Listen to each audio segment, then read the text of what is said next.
So next up for lectures on Lacan, as you probably already know, is Seminar 16. We're jumping from 14 to 16. And not surprisingly, some folks have been looking into Seminar 16, particularly the first few pages, and have written to me asking basically, what the fuck? These are crazy pages. It's tough to make sense of them. What's the story here? So I think it's worth just taking a second before the series even begins and looking at these first few pages. I'm looking here potentially as a start on page 4 and then working back. It's really the first 4 to 6 pages before Lacan introduces Marx that he's laying out some things for us to consider. And it's not irrelevant that the start here is with structuralism. Here's what Lacan tells us, though, on page 4. Do not be frightened. These are opening remarks, reminders of certainties, not truth. And I would like, before introducing today the schemas from which I intend to start, so we're even before the start of this seminar, to mark that if something here and now ought to already be in the palm of your hand, it is what I took the care to write earlier on the board about the essence of theory. The essence of psychoanalytic theory is the function of discourse, and very precisely because of something that may appear new to you, or at least paradoxical, that I am saying that it is without words. It is a matter of the essence of the theory because it is what is at stake. So if we take that as a starting point and then look back at the epigraph for the entire seminar, we see where Lacan has written on the board, the essence of psychoanalytic theory is a discourse without words. Now, if you've reviewed our materials on Seminar 14, you know exactly what he means by discourse. But it's worth taking a second to work on this together now so that you have a sense of what he's doing with the very first operative word in this epigraph, discourse. What the hell does he mean by discourse? Now, it's commonly known that Seminar 16 marks this discursive turn in Lacan's thought, which is going to culminate in Seminar 17 with the 4 discourses. Here, it's worth focusing on what he means by discourse in this kind of preliminary stage. And remember, as Lacan puts it, we are at the beginning of the beginning, before he's even started the seminar, he has these opening remarks. Now, if you've read Lacan, you know that at the beginning and the end of his remarks is usually where most of the good stuff is. He usually tells you what's going on right up front, albeit in a completely difficult, challenging, I am a poem sort of way. So let's look for a second at this notion of discourse. You see the epigraph, it's on page 1 of the unpublished English translation that we're working with here of Seminar 16. A discourse without words. And then he immediately jumps from there into structuralism.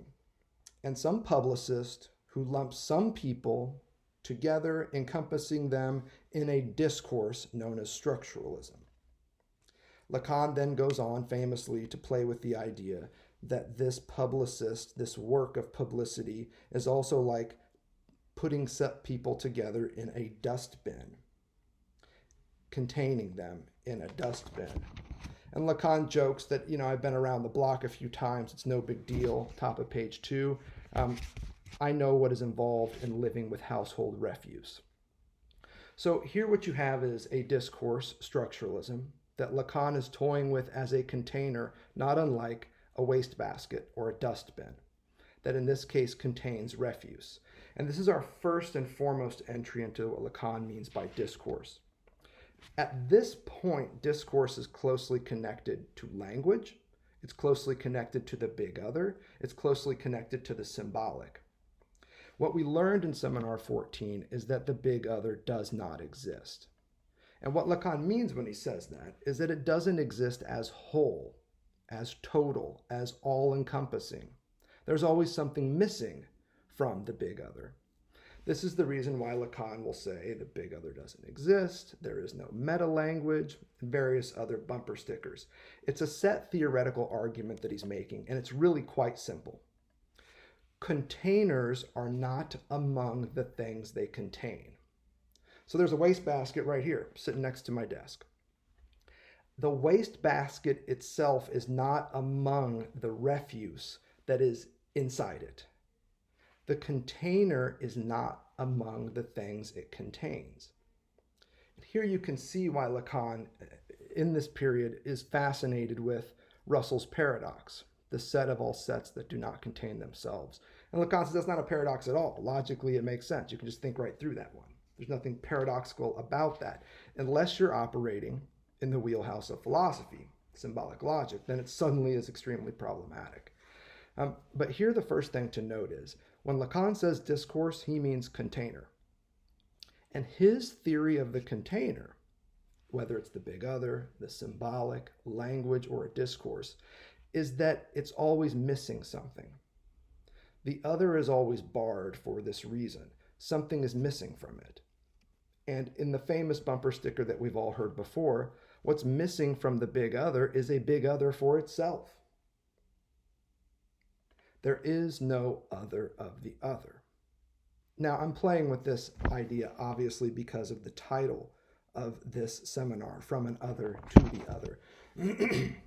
But also just kind of riffing on this so that you'll have some of our notes from Seminar 14 top of mind here about what Lacan is doing with language and the lack of a meta-language. Immediately after this understanding of structuralism as a discourse, as a wastebasket full of refuse, which is not unimportant here, he shifts from this basket to philosophy, as if to say that structuralism, whatever this means, is not philosophy. If by this word, philosophy, he says on page 2, there is designated a vision of the world. Now, already we are getting at what Lacan understands in this period to be the fundamental fantasy. The fundamental fantasy is that the other does in fact exist as whole, as totalizing. The fundamental fantasy is that wholeness is achievable. Completion can be rendered. That the big other, in other words, exists. And he says this is part of what philosophy gets into. If by this word there is designated a vision of the world, some outside perspective that would be able to take the entire world into itself and fully contain, totalizing as such, the world. Lacan doesn't want to be associated with that shit.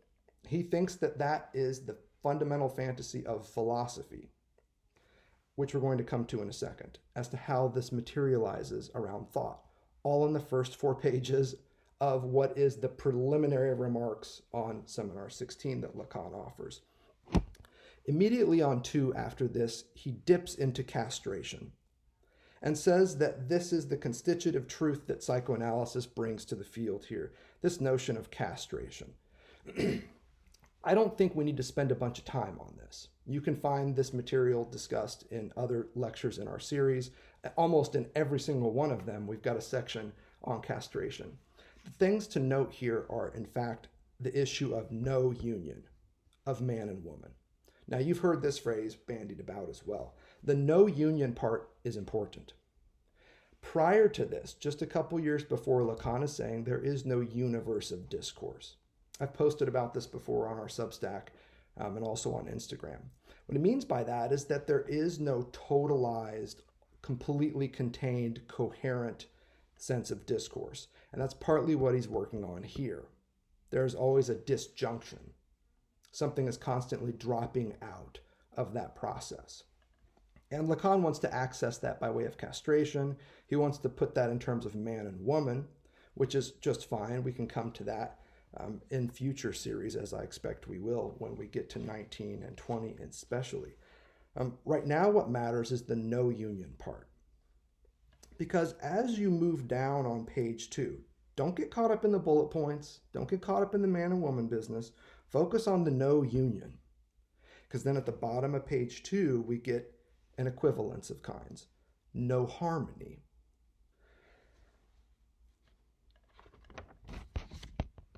And then at the top of page 3, we get this hooked back into the discourse of philosophy. Philosophy is always trying to harmonize thinking with itself. And what Lacan is here saying is that there is no union, there is no harmony, and this process is destined to fail. All right, checking back in here on this notion of philosophy as attempting to harmonize thinking with itself in a process that always fails. The discourse of philosophy, like all discourses, is leaky. There's always something that's dropping out from it that's fundamentally missing, that renders that big other lacking. And the trick is to find where this lack is signified. Hence the famous signifier of lack in the big other that you see in the upper left-hand quadrant of the graph of desire. And we're going to focus here briefly on this important paragraph in the middle of page 3, where Lacan really zeroes in on this, if only to let us know once more that the unconscious is truly the object field of psychoanalysis. A rule of thinking that has to guarantee itself from non-thinking as being that which may be its cause. This is what we are confronted with in the notion of the unconscious. So you heard me in our series on Seminar 14 dip back into Lacan's critique of Descartes, which I assume you're probably pretty familiar with at this point. You can review that, holler at me if you need access to those materials, and I'll do what I can. It's only in the measure of the beyond sense of remarks and not as is imagined and as the whole of phenomenology supposes from sense that I am as thinking. My thinking cannot be regulated, whether one adds or not, alas, as I wish. It is regulated. Now, the most important part of this, the really new element that Lacan is introducing here is it is regulated, which is going to connect in the next paragraph with his statement, it is reigning. But for now, let's just focus on this notion of connecting philosophy with an attempt to harmonize thinking with itself. And what Lacan is here saying is that that harmony can't happen. There's always some cacophonous, discontinuous element that interferes in this process. And I think what we could say, agreeing with Alain Badiou here, is that philosophy is always caught in this dialectic between sense and nonsense, meaning and absurdity. Which is it? Coherence, incoherence. Philosophy is always working and trying to figure out and monitor the boundaries between sense and nonsense. And Badiou does a really good job in his lectures on Lacan of pointing out that there's a third element here. It's not just 1 + 1 = philosophy here. It's not just sense and nonsense. It's something is left behind by the disjunction between sense and nonsense, between knowledge and the unknowable, if you want to play it that way. This is neither sense nor nonsense, but what Badiou rightly refers to as absense. Ab meaning off, away from. Absence, though, is not nonsense. And I think Badiou is precisely right. This is a very important distinction to note. Absence is the disjunction, or what's left of the disjunction between sense and nonsense. That is the very basis for the discourse of philosophy. So the discourse of philosophy, in other words, would suggest that if it can just wrap its brain around knowledge and the unknowable, sense and nonsense, that it will have a totalizing account, what Lacan earlier here on page 2 suggests, a vision of the world. And what's missing from that, though, is the very disjunction, the very relationship between, or the non-relationship between knowledge and the unknowable, sense and nonsense. And this is a third element. The relationship between sense and nonsense, the differential relationship between them that philosophy establishes, maintains, and monitors, that differential relationship is a third element that philosophers are oftentimes ignorant of. It is something that is absent in the discourse of philosophy. This disjunction between sense and nonsense that is absent from their discourse, known as philosophy, Lacan refers to it on page 3 as a kind of intersense, something between sense, if you will. Now, he could be playing with the close relationship between sense and essence, interest. That's also at work here. Absence, nonsense. The sense part of this has its etymology in the verb esse, meaning to be. So just hold that in mind as we're messing with this here, because as you've heard me say, probably more than you prefer, there is an ontology of psychoanalysis, and it is a meontology because it deals with non-being, with a field of experience that is off and away from being, that is absent from the discourse of being, known as ontology. Ontos being, logos, discourse about. Absent from the discourse of being, absent from ontology, is this other field. And this is going to be the field of psychoanalysis, the field of non-being, of meontology. That's kind of what Lacan is getting at here with the notion of intersense on page 3. This is something that he says is beyond sense. And I don't know if I like that as much as absense in Badiou's reading of this and texts following this period in Lacan's thought. If you like your Lacanian terms, this would be something that is extimate, something that is exterior to and intimate to the discourse of philosophy. It's a hole, if you will, in the discourse of philosophy that allows philosophy to operate. In fact, that's the important part here about Lacan's use of set theory, Lacan's understanding of containers, or in keeping with this discussion, discourses. The hole in discourse that renders it leaky, the same way that a waste bin can have a hole or crack in it, or a bag can have a hole in it, is not actually a subtraction of the value of the waste bin or the basket, but instead the very basis for its meaning, for its value. It doesn't mean it makes it more functional.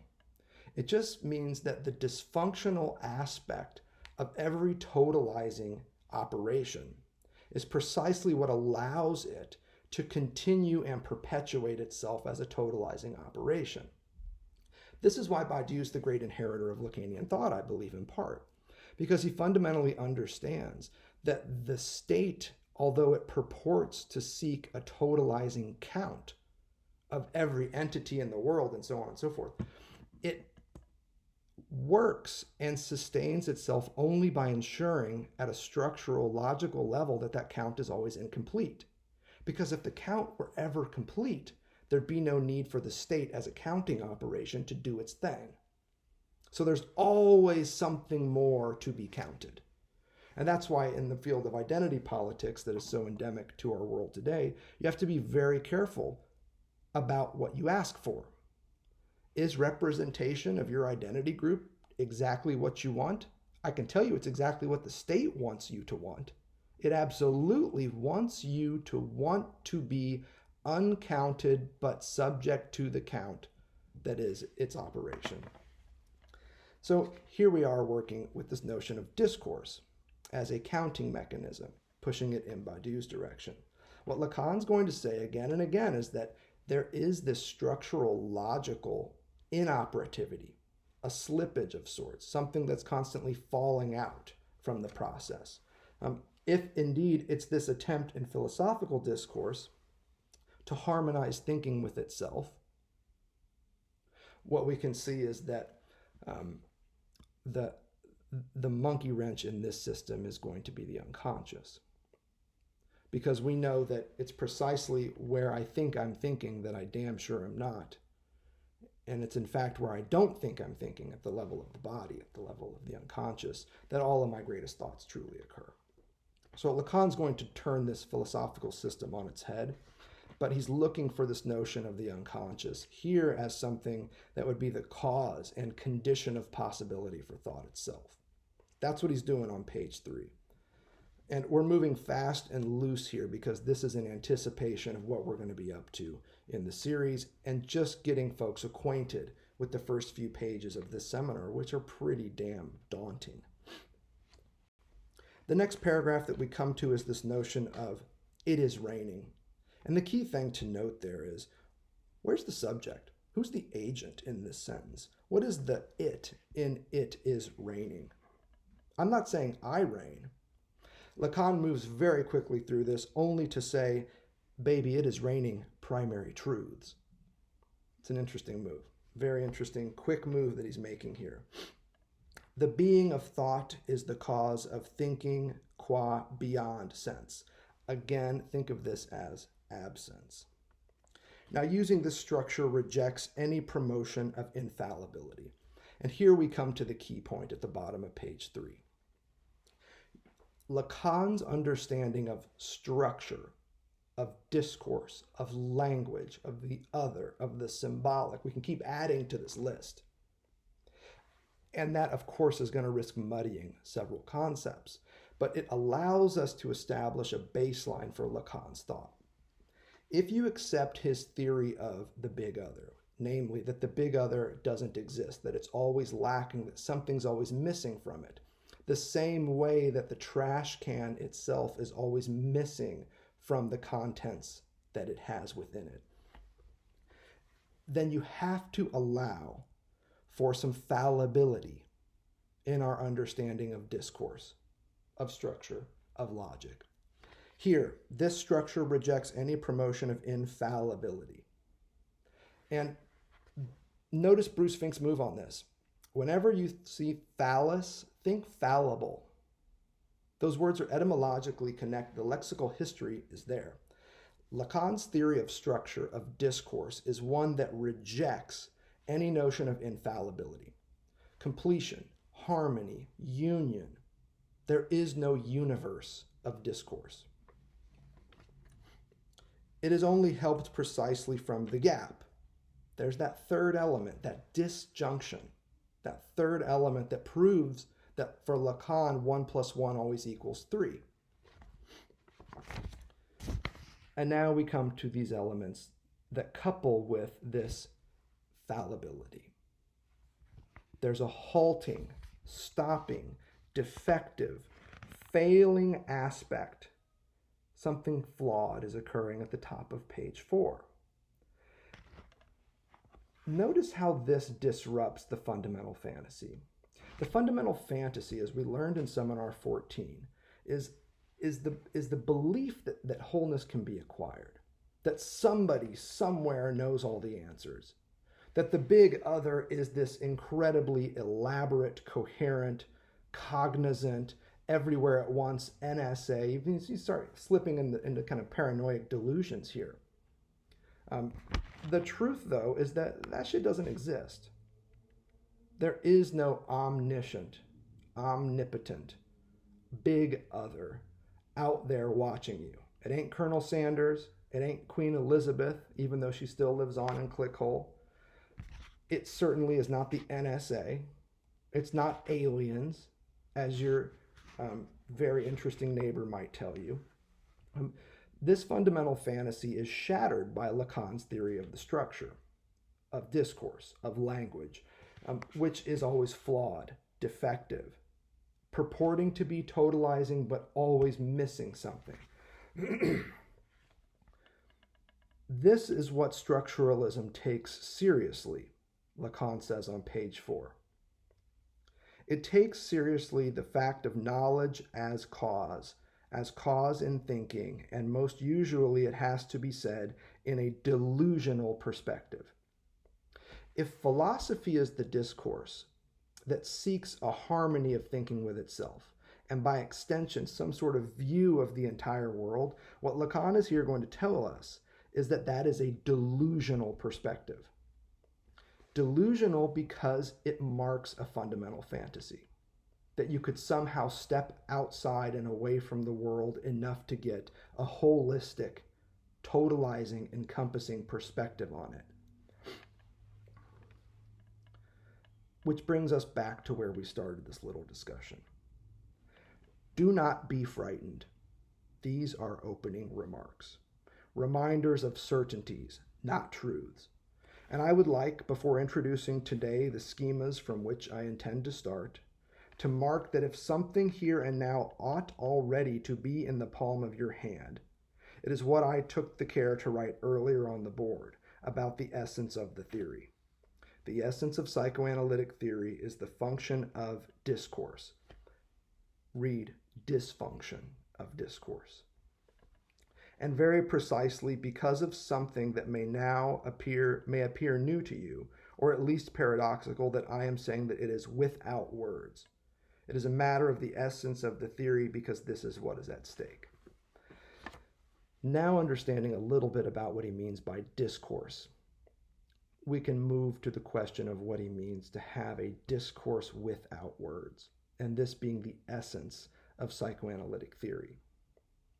Now, there's a quick answer to this, and there's a longer answer to this.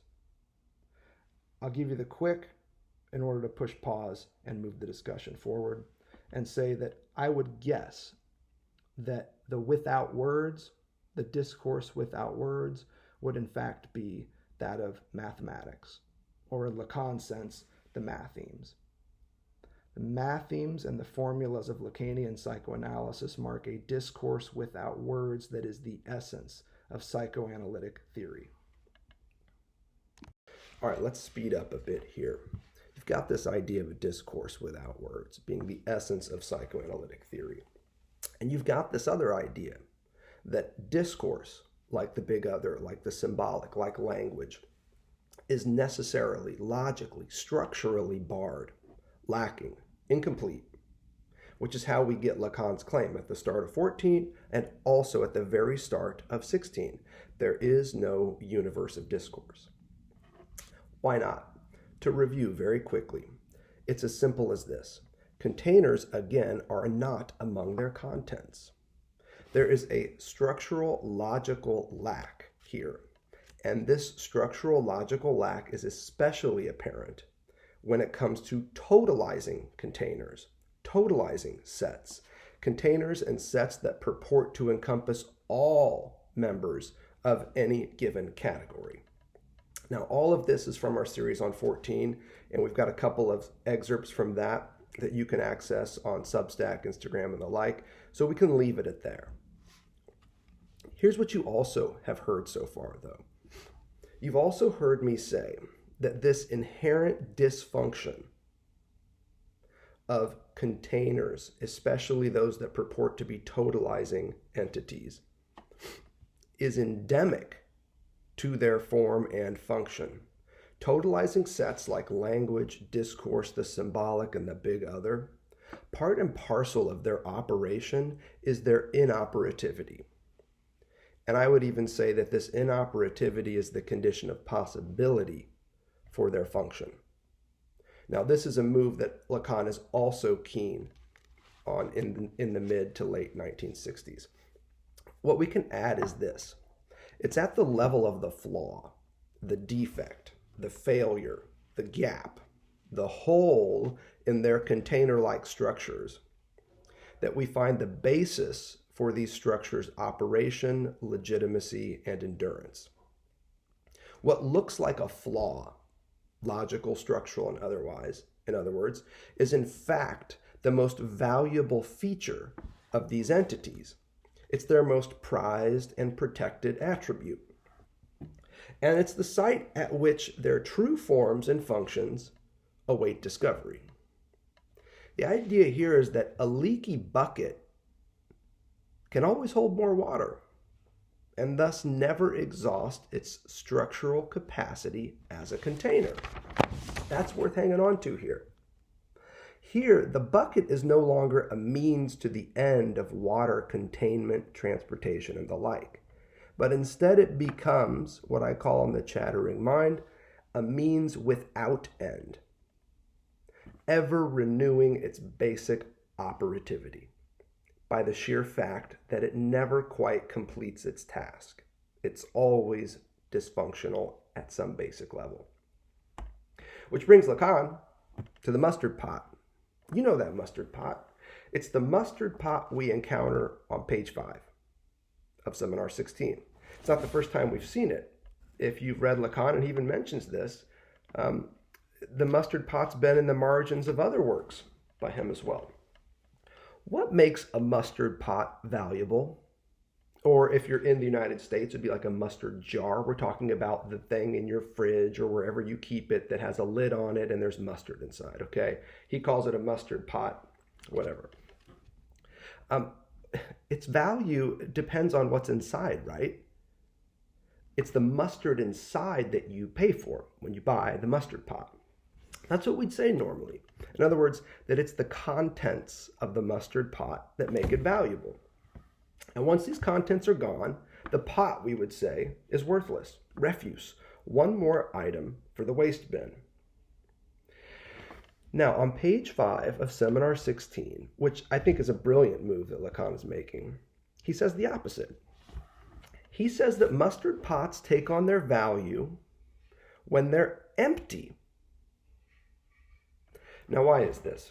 Because, and he is alluding to this, because it's only then that you can see that it's the label on the outside that distinguishes it as a mustard pot and nothing else. What marks it as a mustard pot is not what's inside, but the label that's on the front. And so you can think of, let's say, 2 identical doors. And above one is ladies and another is written gentlemen. Now you can take those labels and switch them. The doors remain the same. You don't know what's inside. What matters as the level of the signifier is what's above it. Here we're talking about mustard instead of ladies or gentlemen outside of ostensibly restrooms. There's more to this though. Lacan says that mustard pots take on their value when they're empty. Okay? But he says they take on even more value when they're broken. Now, this is some wild shit to say, but part of what we do in this series is to try and learn to think this way. And so you could treat this as a thought experiment if you just can't bear the idea of an empty, broken mustard pot being the most valuable part of the mustard eating experience. Lacan's working on something here. Let's see if we can trace it out. It's even more valuable when it's broken, dysfunctional, or as Lacan puts it, holed, when there's been a hole punched through it. This is when the condiment container becomes most valuable. What the fuck is this about? This is wild stuff. Let me try and put it succinctly in anticipation of where we're headed here. It's only when the use value of the mustard pot breaks down and allows for some kind of otherworldly exchange value instead, that we see some sort of an ultimate value popping up here. I'm not going to call it a surplus value yet, but I want to say there's like an ultimate value. This is what Lacan is suggesting right at the start of Seminar 16. So I want to spend some time looking at this. Check it out, page 5. If yours looks like mine, something like this. There was a time, allow me a little interlude before getting into this domain, when I took the example of the pot, not without there being such a scandal that I left this pot, as I might say, in the margin of my écrit. What was at stake was the fact that the pot is, in a way, the tangible image, that it is the meaning modeled, that it is this meaning modeled by itself, thanks to which, manifesting the appearance of a form and content, it allows there to be introduced into thinking the idea that it is the contents that is the meaning, as if thinking showed here this need to imagine itself as having to contain something else. For this is what the term to contain designates when it is highlighted with regard to an inopportune act. Note the play here with contents and container. We're still on point. the pot. And I called it mustard in order to remark that far from necessarily containing any, it is precisely because it is empty that it takes on its value as a mustard pot. Namely, that it is because the word mustard is written on it. But mustard, which means that there is much delay, and there's the French play on mustard that you may have encountered in secondary scholarship on this. For this pot, before it reaches its eternal life as a pot which begins at the moment when this pot will be wholed. So the idea that there's some delay here, and this French expression, captures something about the increasing lack of use value that Lacan wants to suggest with the mustard pot. This much delay would be like going to somebody's house for lunch.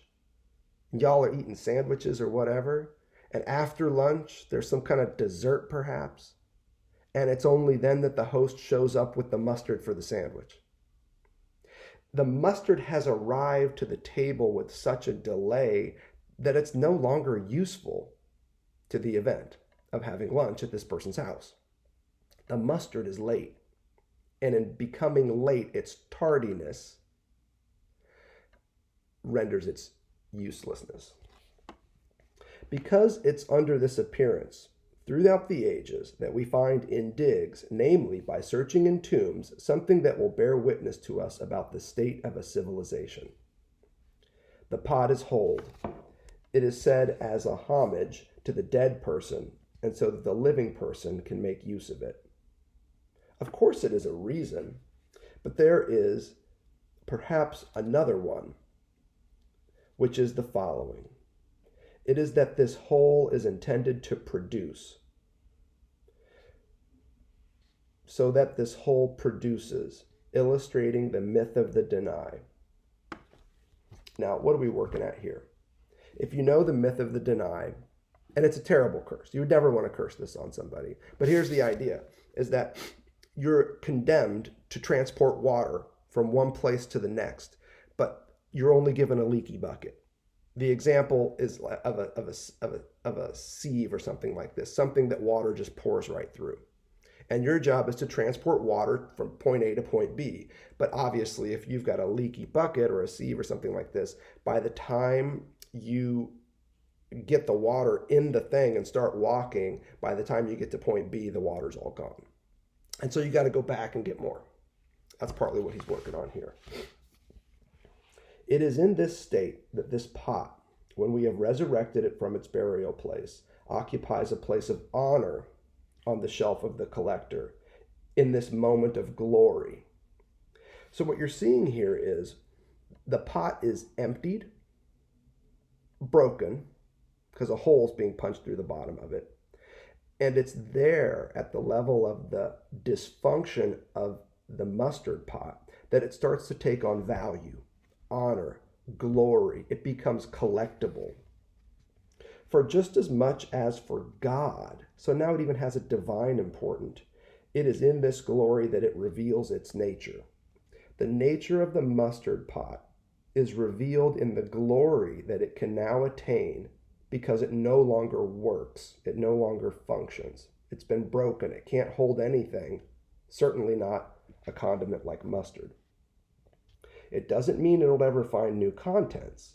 It just means that its use value as a container for the content, the condiment known as mustard, has disappeared. It's gone. The structure of the pot, I'm not saying it's material, appears there as what it is, namely, correlative to the function of the tube. So here's another turn that Lacan's taking. So you've got a mustard pot that's emptied, holed, now has some sort of divine, glorious opportunity, and now can also be understood as a tube, right? You've got a mustard pot, there's an opening at the top, you've holed the bottom of it, so Lacan's suggesting that there's some sort of a tube-like structure here with an opening at the top and an opening at the bottom. And here's this move he wants to make. What we're working on here is no longer a mustard pot, but a tube, a drum. And if we're going to search for preformations in nature, we will see that for a horn or a shell, it is still there after the life has been extracted from it, that it shows what its essence is, namely its capacity for producing sound. Now, this is a wild move. It's part of what makes the opening pages of Seminar 16 so daunting, is this riff on the mustard pot that now has become a horn, a shell, a two-openinged cylinder, a tube that can be used as a drum or something else for producing sound. Here the mustard pot is revealed as something vascular, no longer something to be stuffed with a condiment, in other words, filled, but instead something that is holed, perforated with an opening that can transmit sound, air, instead. It's gone from a condiment for your sandwich to sound production. The moves here are interesting, to say the least. Remember where we're headed in the direction of Marx. And let's see if we can take this a step further.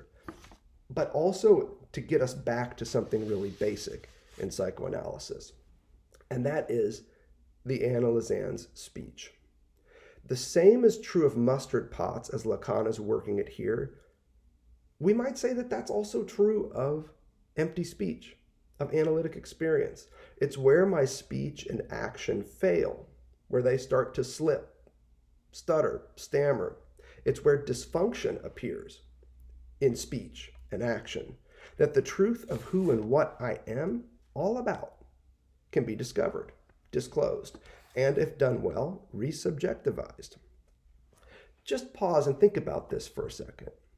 It's always on broken ground, not hard-packed soil,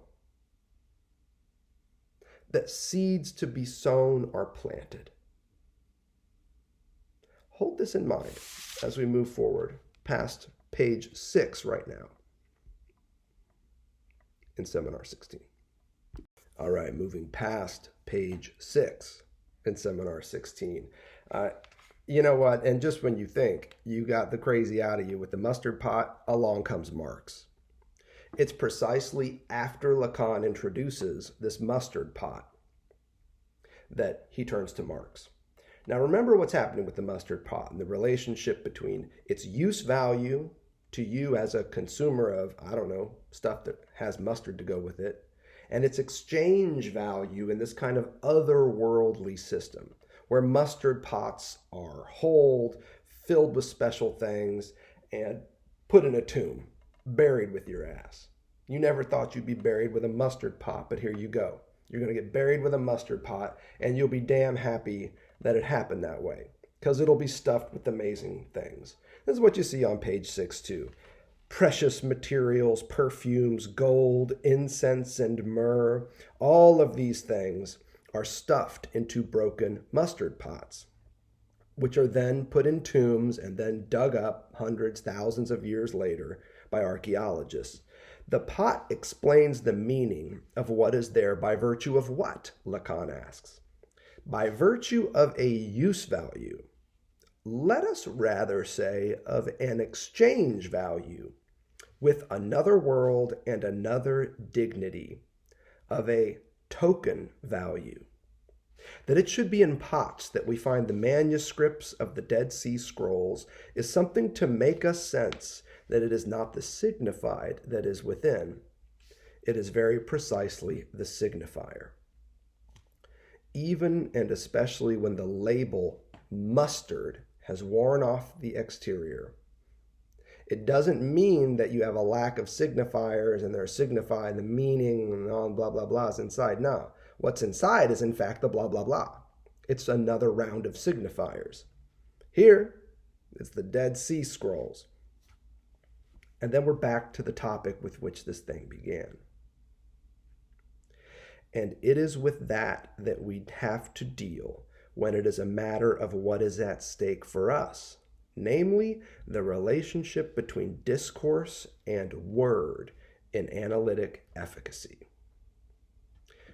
Let's not trip on that right now. let's just back up for a second and talk about value.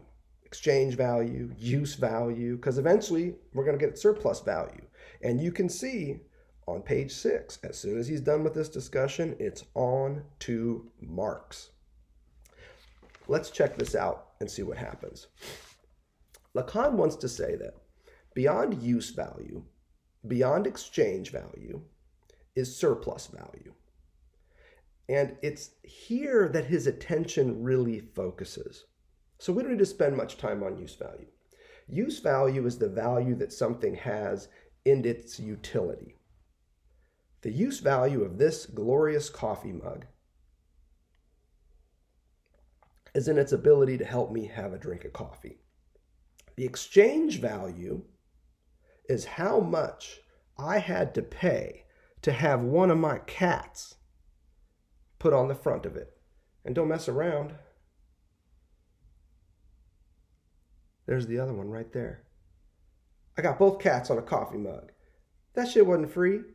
I had to pay for that. I had to exchange my hard-earned dollars to get this amazing coffee cup in return. That's the exchange value. How much do you have to pay to get this coffee mug onto your desk? It can be exchanged for money.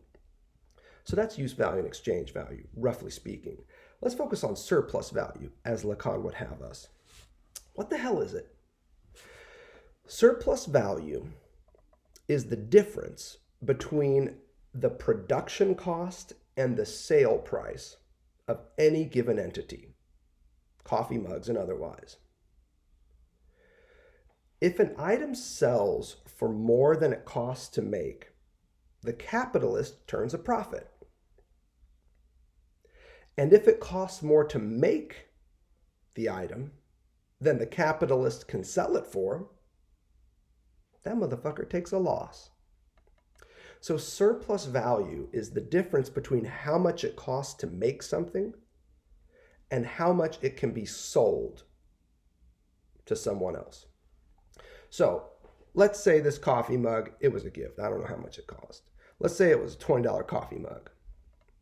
How much do you think it cost to produce this mug? $2? $3? Now, it's not just the materials that go into this. There's also the labor of its production. There's the maintenance of the machinery and the housing for that machinery that would allow for the production of coffee mugs.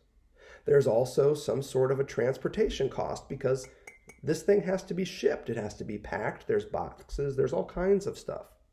You also have to pay the person that does the digital work. You have to pay the person to host the website where whomever gave me this gift probably found that and threw images of my cats up there and stuff like that. So there's a lot that goes into the cost to produce an item. But the wager of surplus value and the wager of the capitalist is, I can still sell it for more than the totality of those production costs. All things considered, end to end, door to door, this coffee mug may be, I don't know, 10, 15 bucks, but it sells for 20 or 25. The surplus value is that 10 bucks or so that the capitalist gets to take as profit in this example.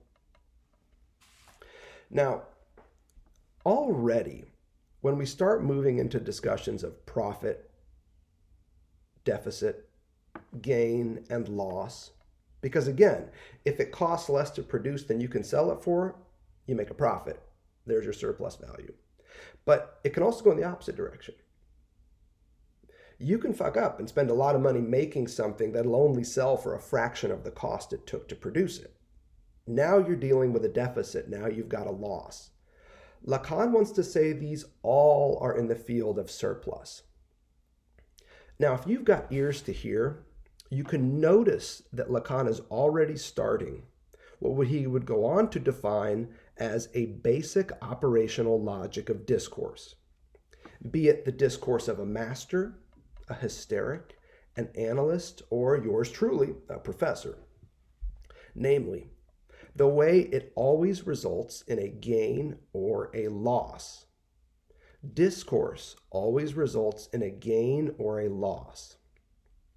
There is a production or a deficit that results from a discourse. So if you can remember the discourse of the master, the kind of foundational discourse that Lacan starts working with in his next seminar, or just the basic structural logic of the discourse where you have an addressor speaking or addressing someone else, an addressee, and then there's a production. Something is generated from that interaction. The master tells the slave to bake a cake. The cake is what's produced. There's a productive process. Now that production can result in a gain or a loss. Lacan is keen on this too. Here's what he wants to add. These gains and losses are typically for someone's enjoyment. The question here at this point, if only to be posed now and answered later, is whose enjoyment? Who gets to capture the surplus enjoyment that comes with a gain at the level of profit? And who gets to capture surplus enjoyment at the level of loss, namely in the field of deficit?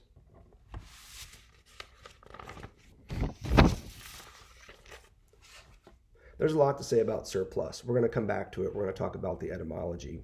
We're going to chart this thing. We're going to get to the bottom of surplus so that we've got a pretty good understanding of what Lacan is here doing with the word surplus. There's also this other term, though, that I just threw out, which is enjoyment. Enjoyment's a technical term, and it's one of these terms in Lacan's work that permutates and transforms as his thought develops. So you can check out, for instance, Miller's essay, Paradigms, and you can see all the different ways that jouissance has transformed. He identifies 6. Terrific. It's a pretty good piece, actually. It's got a lot of really great insights. It's got a few errors, though, too, that I would like to return to as we get going here. But for now, I think it's important to just note that enjoyment is a technical term. It's one that Lacan worked on throughout his career, and it's one that has had a shifting meaning. Miller identifies 6. I'm not sure there are that many, but you can see this term changing as Lacan's thought develops. So anything you hear me say about enjoyment now, it might be hooked into one particular area of his thought. The question we might ask is, what does enjoyment mean for Lacan here in the late 60s? For now, though, let's just take a zoomed out perspective here. First and foremost, enjoyment ain't pleasure.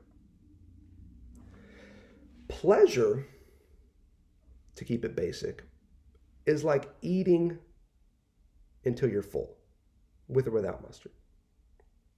Enjoyment is overeating, getting to that point where you start to feel a little uncomfortable, and then maybe working out like a demon the next day, which may be, according to you, because you deserve it. Maybe you earned that brutal workout. Maybe it is the just and only dessert for the meal that you overconsumed. Pleasure is about comfort, ease, repose. It has a right-sized normative relationship to objects, to commodities. Enjoyment is excessive. It goes beyond pleasure. It's often tinged with discomfort. In the case of the overeating that produced the intense workout, notice how you feel after that workout. You are sore as hell. And you like it. That groan when you get up after doing a great workout earlier that day or the following day, yeah, it hurts, but it hurts so good. Pleasure is acceptable, even advised. And for that reason, it's inhibited. Enjoyment, in this very basic preliminary introduction to the topic, is intensive. It marks an effective intensity at the level of your body. And as you heard me say, there's something excessive about it. Pleasure is an inhibited experience, structured and sustained, monitored, conditioned by normative rules of law and order, society, and the like. There's something excessive about enjoyment. There's a beyondness to it, a beyond normativity that comes with it. Now, that doesn't mean that every approach to enjoyment has to be based on the transgression of normative laws and orders. That's a certain approach to enjoyment. And in Seminar 7, you see Lacan pretty hot on this topic. Enjoyment as transgression. That's definitely not the only way to enjoy. So hold in mind, before you make too many moves from here on enjoyment, that we are just getting started. Let's keep it basic still, maybe even more basic, and ask a question. What makes enjoyment excessive? Well, if you've tuned in to this series before, you've probably heard me say what I'm about to say again. Let's review. Society is founded on laws. All laws are effectively prohibitions. They amount to thou shalt not. Think 10 Commandments.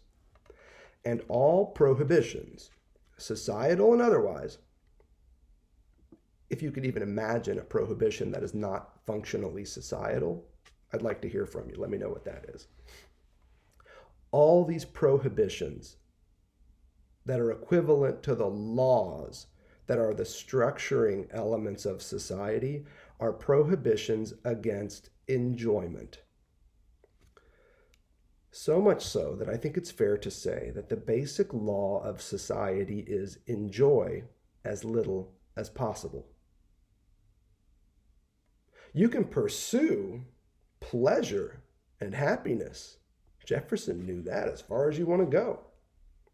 Ooh, but when it comes to enjoyment, enjoy as little as possible. Now, this is, of course, why it's so profitable for companies to promise consumers that their products are going to yield enjoyment. And also why it's so damn difficult to enjoy when we are commanded to do so. From Ecclesiastes to island vacations, it's when you are supposed to enjoy, excessive, uninhibited, that we really struggle and fail. That's why the commandment to enjoy is fundamentally sadistic. It's a commandment from the superego. It's a commandment that we cannot live up to, and as a result feel like shit. We never enjoy the vacation as much as we're supposed to. Valentine's Day always disappoints because it's supposed to be this exuberant expression of love, and so forth. Events where enjoyment is commanded, demanded, expected are usually letdowns because we can't live up to that expectation. We can't, because our basic structure as subjects within a society is to have renunciated our access to enjoyment. We'll come to that in a second. Lacan's wager here is important to note, though, and we're right on the verge of it. And at this point for Lacan, it's just a wager. Here it is. Renunciations of enjoyment, the same renunciations that society requires at the level of laws, as prohibitions against enjoyment.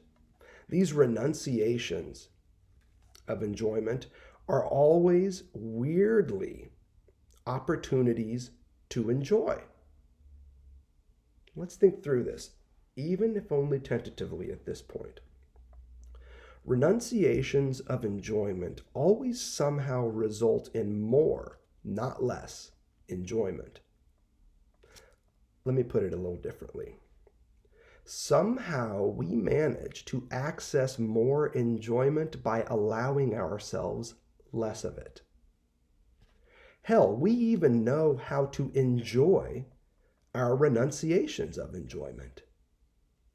Think about the last time you saw somebody get off on an abstaining relationship to, I don't know, ice cream, crack, sex. Now, there's something intuitive about all this. I think there might be something more here, but there's also something really basic and understandable about this. Consider, for instance, a first date. I don't know about you, but first dates, you're wearing uncomfortable clothes. The conversation is restrained. You never quite get enough food, and there's even less sex to go around on a first date. But then when it's done, when you get home, whether you're disappointed or not, excited about the next date, whatever the case may be, when you get home after that first date, what is the first thing you do? You put on your pajamas. You eat a whole pizza. And then you masturbate fiercely. All while watching, I don't know, reruns of Law and Order until you start to loathe humanity. So you have here at the level of the first date a renunciation of enjoyment through the experience of going out with somebody that in turn conditions a kind of explosion of enjoyment when you get home. And it's excessive in every single way.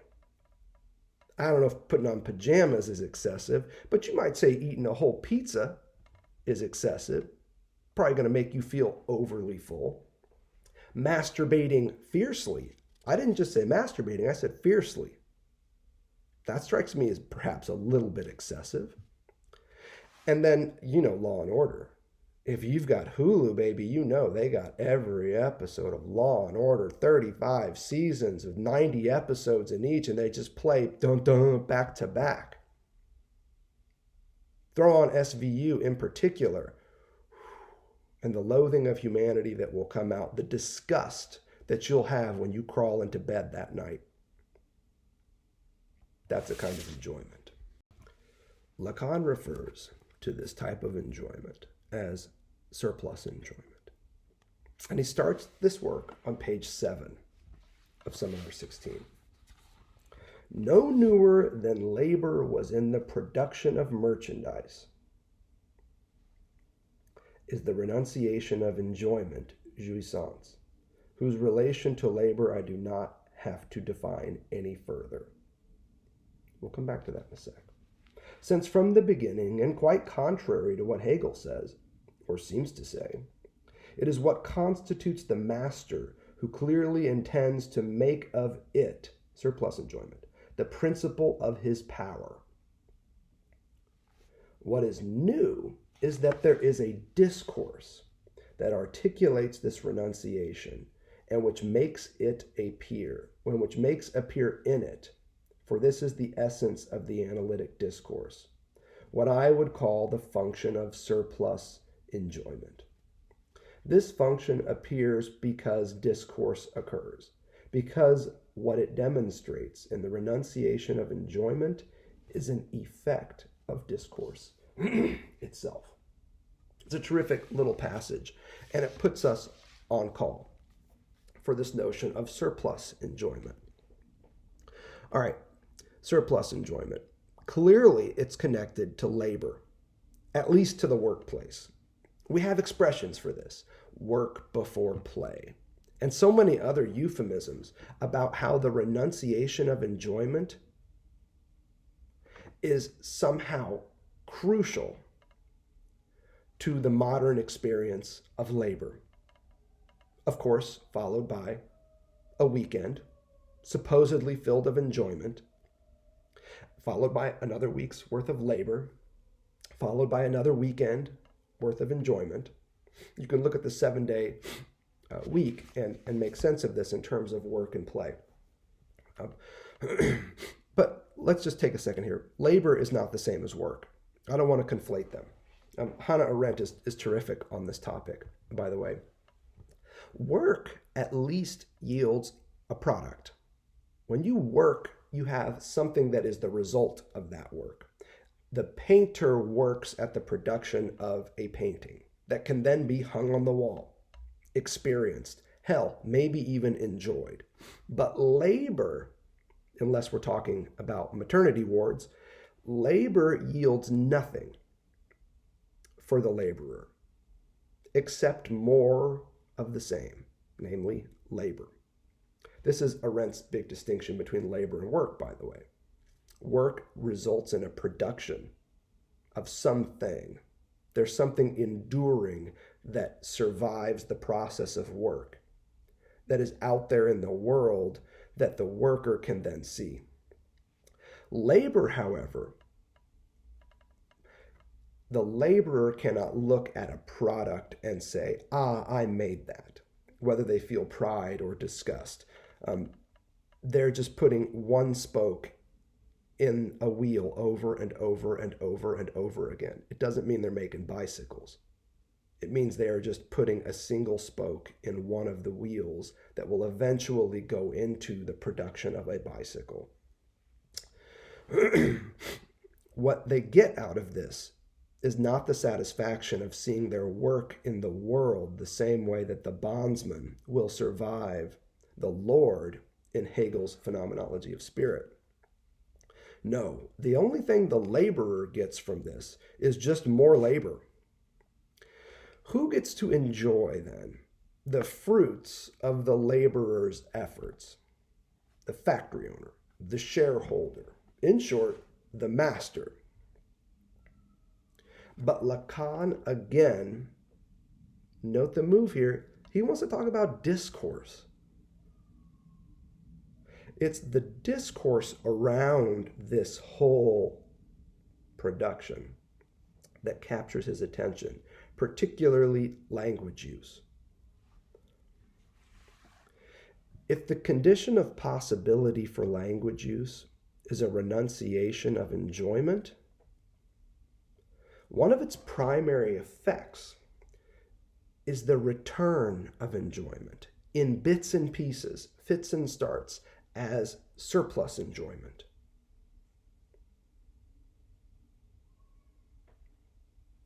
That's important here. The bits and pieces of enjoyment that return as surplus enjoyment after a renunciation.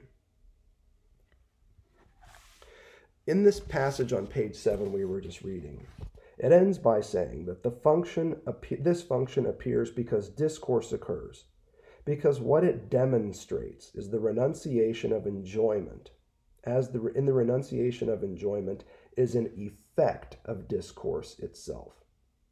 Now, if you scroll down a little bit to the last line on page 7, you get one step more. A discourse must be pushed very far to demonstrate how the surplus enjoying depends on stating, is therefore produced by discourse, so that it appears as an effect. But in fact, this is not something very new to your ears if you have read me. Surplus enjoyment is an effect of the renunciation of enjoyment. That is an effect of living in a discursive world. A world, if you've got ears to hear, in which we're castrated, in which we suffer symbolic alienation. A world in which we occupy the field of the other. The question is, what are we to make of this return? Discourse is premised on the renunciation of enjoyment. And it also conditions the return of enjoyment in fits and starts, bits and pieces, as surplus enjoyment. What are we to make of this return, this repetition of sorts? It's one of the key questions here at the start of Seminar 16, and exactly where we're going to turn to next.